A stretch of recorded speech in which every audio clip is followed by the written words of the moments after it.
You blue-eyed boys said you were going to get even. You didn't get even. Why didn't you get even? And almost in unison, they said, because we found out how it feels to be on the bottom, and we didn't want to make anybody feel the way we felt when we were on the bottom. We have to realize that this is the most important year this country will ever know. These are the most dangerous times I've ever lived in. And I lived through the Second World War. I was born in 1933. So I watched what Hitler did from 1933 till 1945. The Perspective View podcast by CC America LLC is a show dedicated to discussing diversity, culture, and context beyond the boardroom. DEI today is more than a buzzword on a billboard. It is creating safe spaces for varying perspectives, ideas, and experiences without fear of being canceled because you don't conform. Let's tear down the walls together and build a new foundation with an open mind and understanding that the world revolves around the context of perspective. Welcome to the Perspective View podcast, and I am so excited to welcome back to the show Cousin Jane Elliott. So if you are not familiar with Cousin Jane, there's a reason why I say that. A year ago this month, we had the opportunity to interview Cousin Jane in the podcast episode titled One Race, which is Jane Elliott's mission. So before we get started, Cousin Jane, welcome back. And can you reintroduce yourself to any of our listeners who may not know your work and or your story? I'm the teacher who, with her third graders, the day after Martin Luther King Jr. was killed, separated them on their permission because they wanted to do it according to eye color, so that the people who had the wrong color eyes would find out how it feels to be other than what we call white in the United States of America. And I learned so many things from that people picked it up and are using the film that was made to the next group that went through the blue-eyed, brown-eyed exercise all over the world to teach about racism. Fantastic. Thank you so much. And I just wanted to give you your flowers again and thank you for the work that you've done and educating us and opening our eyes. Wait, before you go any farther, do not thank a melanemic woman for doing something for 55 years that you have done all your life, and your mother did all her life, and your grandmother did all her life. You had to teach about and learn about racism firsthand, and you had no choice but to learn it. I'd had a choice, and I made the choice of deciding to teach about it and learn about it. I've learned more than I wanted to know, but one of the main things that came out of that exercise is the day that blue-eyed kids were on the bottom, I heard the boys talking about what they were going to do to the brownies when the blueies got on top.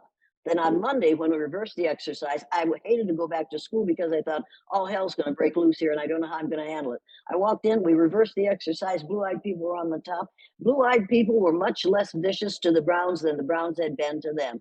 And on Tuesday, when we talked about the whole thing in the magic circle, I said to those kids, you blue-eyed boys said you were going to get even. You didn't get even. Why didn't you get even? And almost in unison, they said, because we found out how it feels to be on the bottom, and we didn't want to make anybody feel the way we felt when we were on the bottom. Now, if pasty white males who are afraid that they're going to be treated when people of color and women get on the top, that they're going to be treated the way we have been treated by them, they're afraid of that. They don't need to be afraid of that. I don't want to get even with men. And I don't think most people of color want to get even with the so-called white folks.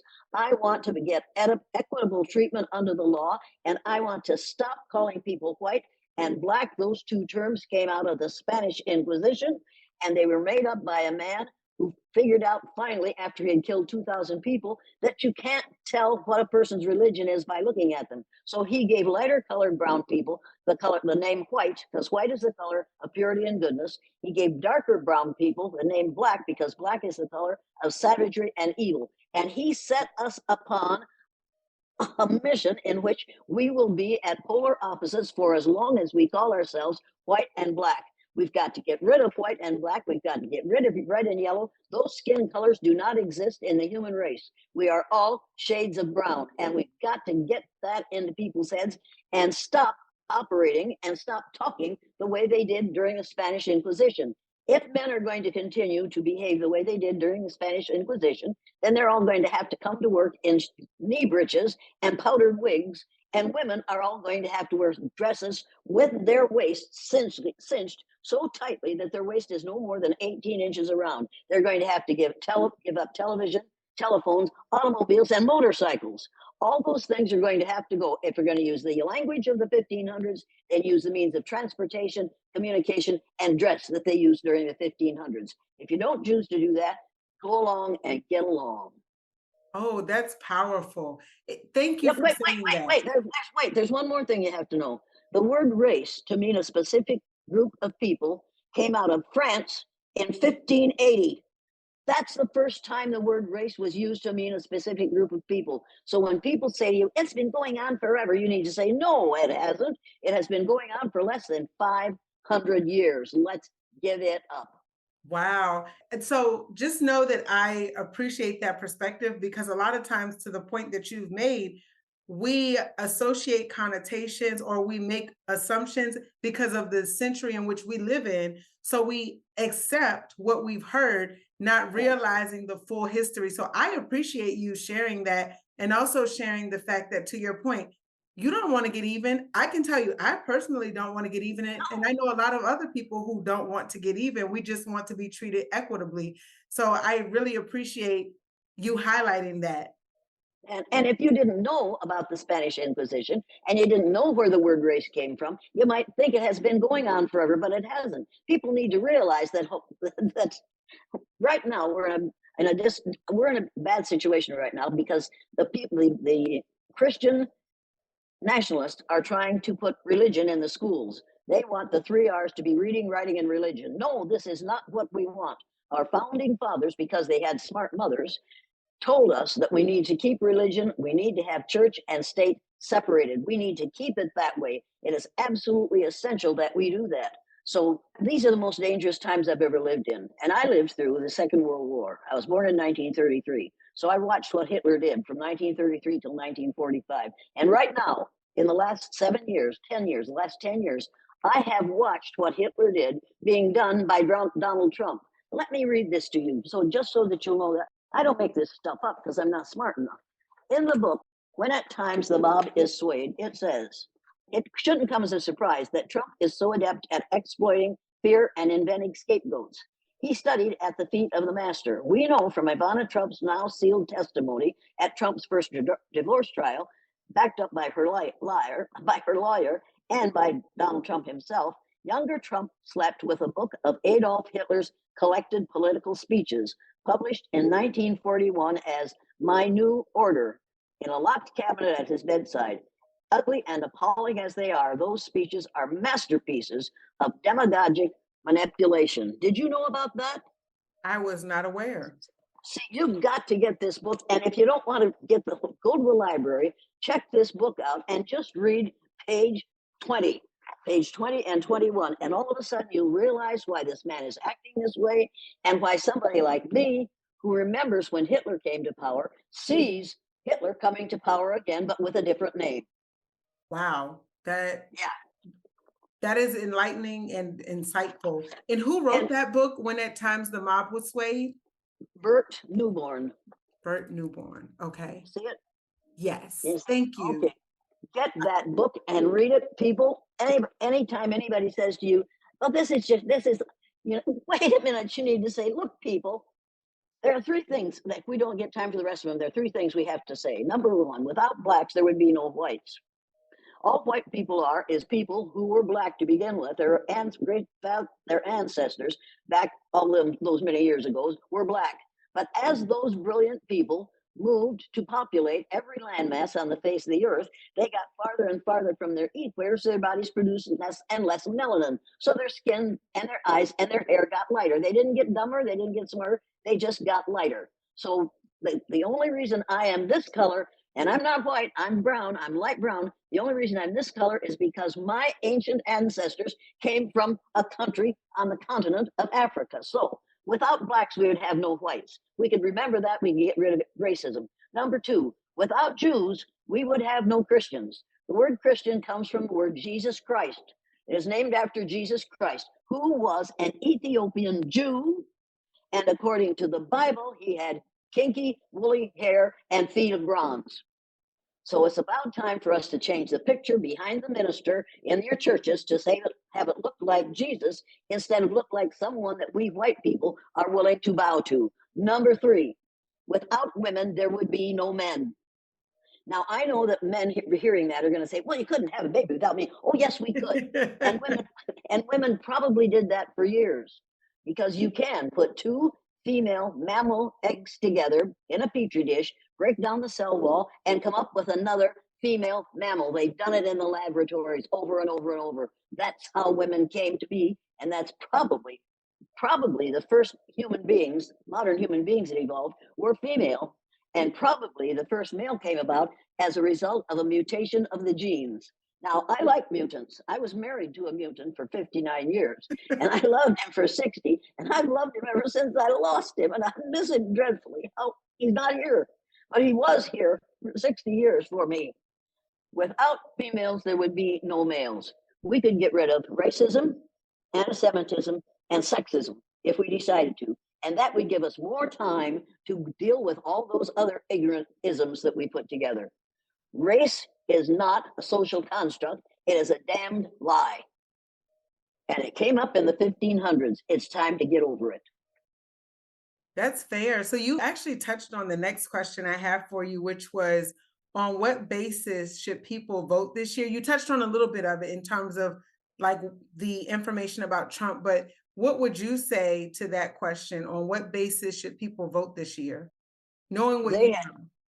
they had better vote on the basis of, do you want to be led by a spoiled brat boy, or do you who holds the Bible upside down and has never read it, or do you want to be led by an older man who has been in government most of his life, who knows exactly what we need to do, and who is not sexist, who is not racist, who is not anti-Semitic? He is a sensible man who is old enough to know what he's talking about. And he was the vice president to Barack Obama. So he knows what Barack Obama went through.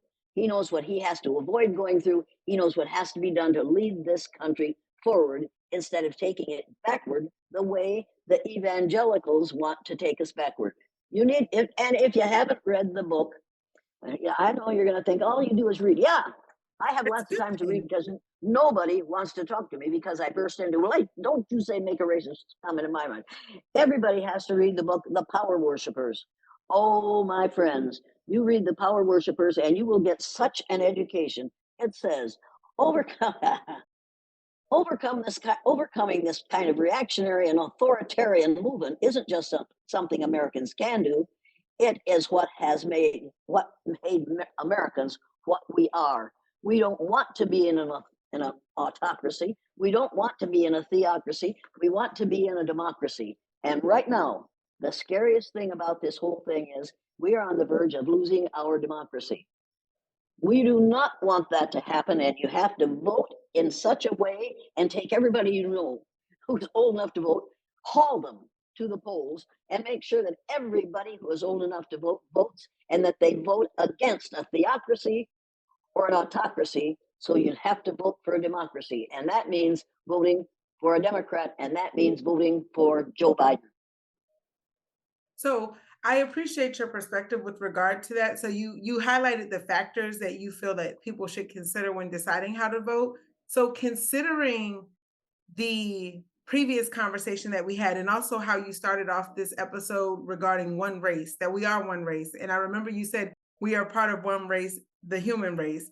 So how do you think the current political landscape and the attacks on the fact that, to your point, with us being one race, the diversity efforts that people have put out there in an effort to promote equality, how do you think that influences voter decisions? We have to realize that this is the most important year this country will ever know. This is it. If people don't go to the polls and vote for democracy, they will end up in an autocracy or a theocracy. I don't want to have my life dictated by somebody else's religion or even by my own religion. I want my life and my children and my grandchildren and my great grandchildren, I have all of those. I want their lives to be lived in a democracy. I want a place where we believe in what it says in the Constitution, except where it says that blacks are only 3/5 of a person. I want us to take, and that's been taken out of the Constitution, but I want my children and grandchildren and great grandchildren to live in a democracy that is not governed by somebody who governs because they have the money to do it, and they can buy their way into being the president. And I don't want somebody who thinks they can pray their way into being the president or can force other people to pray to a God. I think, and that's what the founding fathers said. We're going to have church. We're going to have separation of church and state in this country, and I want separation of church and state in this country. I want the words "under God" taken out of the pledge. They weren't there until 1954 when President Dwight Eisenhower allowed the Knights of Columbus to lobby their congresswomen to get the words "under God" inserted into the pledge. So the year that I went back to teaching, they weren't there the first year I taught, but when I went back to teaching, here we had to say the words "under God" in the pledge. I said that for the first couple of years. And then after that, I said, look, people, if you don't want to say the words "under God" in the pledge, you don't have to. They don't belong there. Besides which, those fools put the words "under God" in the pledge just before the word "indivisible." When you put the words "under God" in the pledge, you divide the people who are saying the pledge into those who believe in our God or who don't believe in God at all. That divides you automatically, just as white and black divide us automatically. Then they also put the words "in God we trust" on our dollar bills, our lower denomination dollar bills. In God we trust those words do not belong on our money. If you trust in God, you don't need money. But if you have the power to put those words on our paper bills when we're supposed to have separation of church and state, you're misusing God. And we need to do something about that. When I was a junior in high school, I went down to the restaurant from the school to get a ride home with my dad. We lived 4.5 miles from town. I walked into the restaurant and there's a sign on the wall and it says, "In God we trust. All others pay cash." I looked at it and I started to laugh. And my dad said, what's so funny? I said, look at that sign. He said, my God, that's right. You're right. That is comical. So people could, if they chose to be in trouble with the law, when you get a dollar bill that says "In God we trust" on it, underneath "In God we trust" in really tiny letters, put "All others pay cash." People have to be aware that those words were not on our money originally. That's when this nonsense, this Christian nationalism began a long time ago. We should have seen what was going on then and refused to put those words on our money. We should have refused to put the words "under God" in the Pledge of Allegiance to the United States of America. Definitely enlightening. These are things that I will be honest, I was not aware of. And to the I think we talked about that before. Like we are taught certain things, but not all things, and that's why it's important for us to read. So I appreciate the fact that you're sharing the information and knowledge that you have, because there are a lot of people who say that their vote doesn't matter, or maybe they're on the fence. So what strategies do you suggest for getting more people out to vote? Go do what Barack Obama did the first time he ran for the presidency.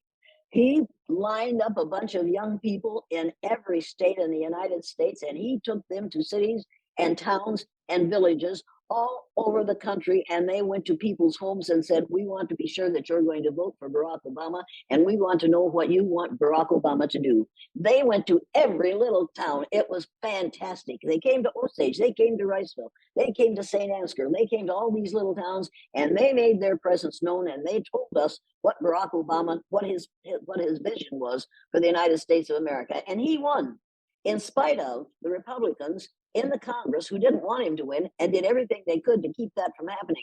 And then he got reelected. And the Republicans in Congress had said he'll never get reelected. He got reelected because he did it again. And he did good things while he was the president, as many as they would let him. But he was up against a real determined set of Republicans who did not want people to have this government led by a black man again. They're so dumb that they think people are black and white. They haven't realized there are no people the color of my shirt, and there are no people the color of the writing on my shirt. They do not exist. Human beings do not exist in black and white or red or yellow. We all exist in shades of brown. You and I are both shades of brown because the first modern human beings that evolved on this earth evolved in sub-Saharan Africa, where they're exposed to tremendous amounts of sunlight, so their bodies produce a lot of melanin. Melanin is your body's reaction to the rays of the sun. It has nothing to do with being God's chosen children or God's hated children. Let's get over it. Did I answer your question? You did. Are you tired of me now? I'm No, sorry. you are fine. You are fine, Cousin Jane. So you know what, Oh, for okay. people who may not know why I call you Cousin Jane, why do you say that we are all related? We are. We're all 30th to 50th cousins. If you trace your DNA back far enough, whoever you are going to find that a percentage of it came from a country on the continent of Africa, because we all came from the same place originally. So we are cousins. We are 30th to 50th cousins. You don't want to be my cousin? Well, that's too bad. Choose one. But you are my cousin, period. That's it. Well, I appreciate it, Cousin Jane. So what advice do you have for the next generation of leaders, educators, influencers, and the like? Do what my dad told us to do. Number one, get an education. But I don't mean indoctrination. I mean an education. Oh, there's a big difference between indoctrination, where you do not tell any of the things that I've said to you today. You didn't learn these things in school. You weren't allowed to learn these things in school. There is a set of facts that you're supposed to learn. And one of those facts is we must maintain racism, because racism is an extremely profitable venture. People make a huge amount of money by practicing racism. So we don't talk about it. And we don't talk. And when we teach the truth about the past, somebody comes along. Right now, this is what the Christian nationalists are doing. Do not tell the past, because it just makes white children feel guilty. It doesn't make white children feel guilty. It should make children of all shades of brown feel responsible for behaving and legislating in ways today. We will not mistake the mistakes of the past. We will not repeat the mistakes of the past. Those who forget the mistakes of the past are doomed to repeat them. And if you never learn about them, you are doomed to repeat them, because you don't know any better. But if you know where white and black came from, if you know where Christianity came from, if you know that it came from the Jews, and you know that the Jews are still being punished because they aren't Christians, and yet they are the parents of Christianity, then if you know those things, you have to say to yourself, there's something very wrong here, and we got to put a stop to this. If you know by looking around you that women are not inferior to men, that we do not have to go around behind our husbands and picking up after them and being blessed by them and hoping that we have another child every year, if you realize that that is not in the Bible, that is not in the Bible, that is not in the Constitution, if we would teach the truth, so that children today would know the truth about the past, would behave in the present in a way that will make it for a better future. The reason for educating people, truly educating them, is so that they will behave in the present, that they will make a better future. That's what we're striving for, not to repeat the mistakes of the past, to see to it that they aren't repeated, and see to it that we have a better future, because we're doing better things in the present than we ever did in the past. And racism is not the number one problem in this country. The number one problem in this country is self-imposed ignorance. The information is out there. My dad used to say to us, "Get a book, goddammit." And he'd look at me like, "Correct me now. Just try it. What you put in your head, they can't take away from you." That's so true. I say to people, get a book, goddammit. Get a book and read it. And it doesn't have to be the Bible. It has to be all the books that are written, that are listed on the bibliography on my website. Go to Jane at janeelliott.com. Download the printed learning materials. The first is a set of typical statements that white folks make that think they aren't racist. The second is a set of clarifications of those statements, how those are received by people about whom they're being said. The third page is a set of commitments to combat racism, things you can do in your own environment to deal with your own racism. And the fourth is a bibliography. Download those printed materials. I didn't make them up. I got them out of another book. Get a book. Turn off your television. Put down your cell phone. Pick up a book. And insist that your children, your husband, yourself, your lover, your whatever it is in your home sits for half an hour at least every day and doing sustained silent reading. Just sit there and read a book. And if you read one of the books that I pointed out to you just now, you won't stop at half an hour. You won't stop until you've read the whole thing, because they are so full of information that we need and that is withheld from us unless we can afford to buy the books or have the time to go to the library and get a library card and borrow them there. I buy them because I want them in my presence. That I, is fair. I, oh yeah, and the reason I buy them is because I mark them up. I underline stuff in every one of these books, and I can pick up the book and see where the pages are turned down, and then read that, and then get reinvigorated in the idea that there's only one race of people on the face of the earth. Our ancestors all came from the same place. we we don't have to worship, but we do have to have separation of church and state. I consider those all facts. Is there That is anything else I can? If you ask me another question, I'm going to go into another speech. You know what? It's fine. I appreciate you sharing your perspective. And that's what this show is about. It's about sharing your perspective because I feel like we live in this culture of canceling people. And it's like, how can you cancel who you didn't create? So I think that the whole cancel culture thing, the fact that people cannot share and or hear other perspectives is interesting to say the least. And so I wanted to create a platform where people can hear and listen and at least try to understand the other perspectives and then also be able to change people's perspectives. So to the point that you made, when we educate ourselves, when we learn more, we do better. And when we learn our history, we don't repeat the same mistakes. But a lot of people actually don't even want that history taught at all. But you have to remember, I had an argument with a college professor here 2 weeks ago in my home, and she said, our black is our culture. I said, no, black isn't your culture. Black is your color, and you are confusing color and culture because you aren't black. You can call yourself black until hell freezes over, but you are not black any more than I am white. I'm not white. You're not black. We're both shades of brown because we both came from the same place. Our culture is different because our cultures developed in different places. The culture in Ireland, which is where my not so ancient ancestors came from, is very different from the culture in Sweden or the culture in Africa or the culture in Peru, because culture and color are not the same thing. Your color is determined by your body's response to the natural environment. Your culture is determined by your background, by the people who raised you and by the people who you have with whom you have been a family for all your life, for thousands of years. That is fair. It is true. They definitely matter. And Words, wait a minute. Words are the most powerful weapon devised by humankind. We use them to kill people every day of the week. So you have to be careful. We have to stop using the words of the 15th century. Never, ever call somebody biracial unless they have at least one parent who came from outer space. And when somebody says to me, I have a biracial child, I say, really?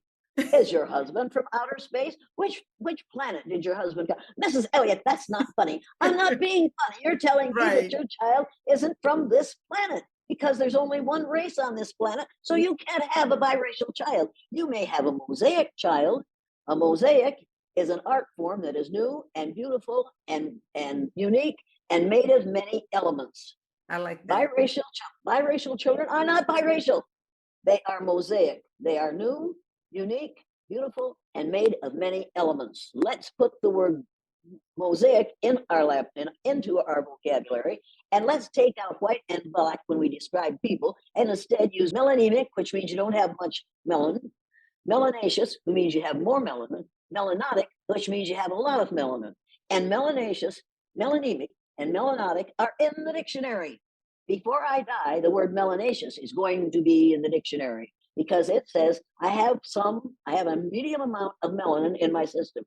If I am melanemic, I don't have much melanin in my system. I'm probably going to die of melanoma because I don't have much melanin in my cells to protect my skin from the rays of the sun. And many, many melanemic people die of skin cancer because they don't have enough melanin in their skin to protect their cells from the damaging rays of the sun. Fewer melanaceous people die from melanoma. Very few people who are melanotic die of melanoma because they have a lot of melanin in their skin to protect their cells from the damaging rays of the sun. These three words are descriptive of what we are. They are not positive or negative. They are not polar opposites. They are descriptive of what we are. Those are words that are important. Okay? That's fair. Mosaic is an Mosaic. important word. I And like that. yeah, it's wonderful. It's got to be used. And I think the last question I have for you today is when you think about your life and you think about the impact you've been able to make and the lessons you've been able to learn, what advice would you give your younger self today? Shut up. Tell us more about that. We have a few minutes left. What do you mean by that? Every time I open my mouth, somebody wants to put their foot in it because I am surrounded, even in the senior community in California, where everybody is liberal, right? No, they, Supposedly. they, yeah. It's so funny when they see me coming, they turn and go in the other direction because they know that they're going to say something racist, and I'm going to say something anti-racist, and then the fit is going to hit the shan, and they know what's coming, so they stay away from me in droves. And I understand that. I understand that perfectly. But I do not have the right to refuse to tell the truth in order to make me comfortable. It says in the Bible, which I read, ye shall know the truth, and the truth shall set ye free. Can you imagine being free of racism? Can you imagine being free of anti Semitism?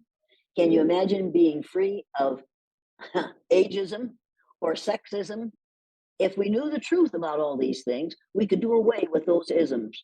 We could do away with racism in 2 generations because I did it with my 3rd graders.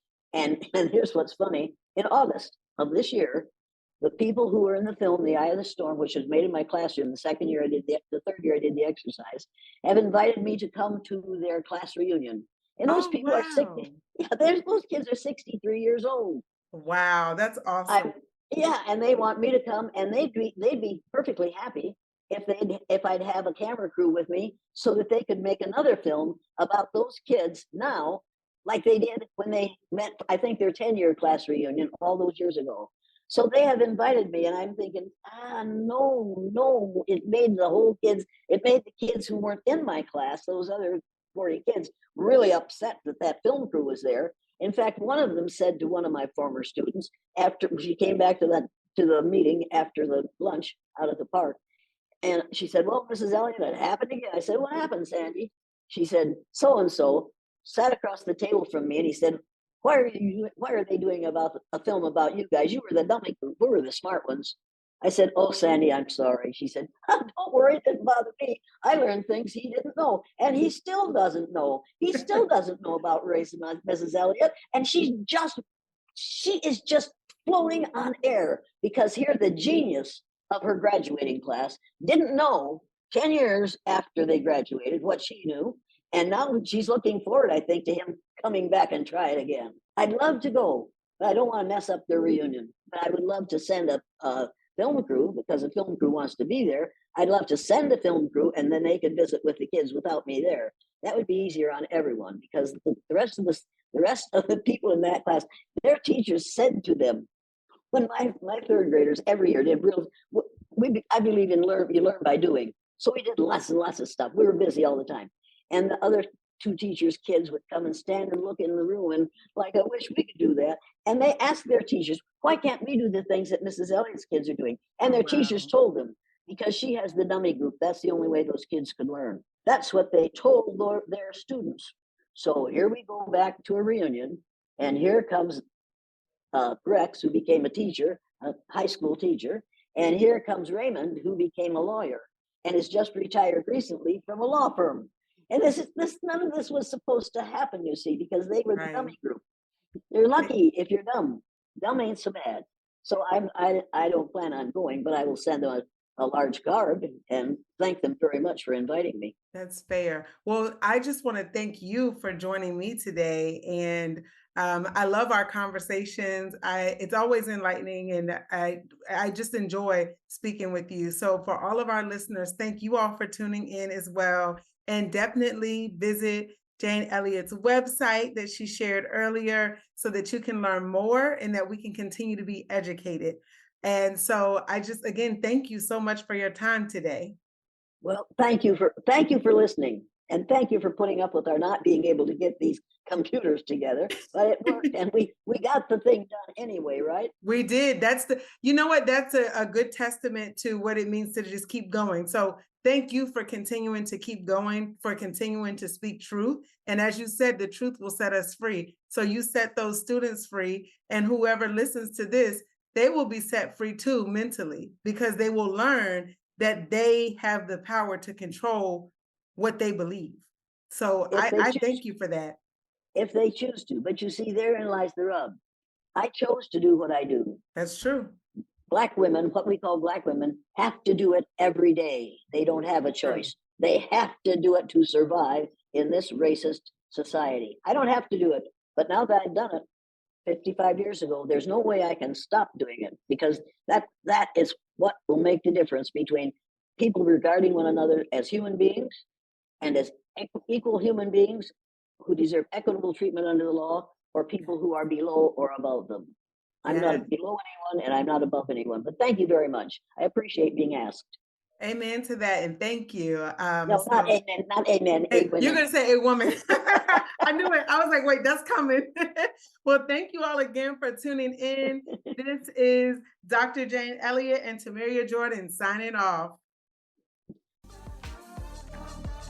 Thank you for tuning in to the Perspective View podcast. Please be sure to subscribe, like, and share the show with others. We value your feedback, so please be sure to rate the show and leave us a comment so we know how we're doing. Also, this helps us share a message with more individuals around the world regarding different experiences and perspectives.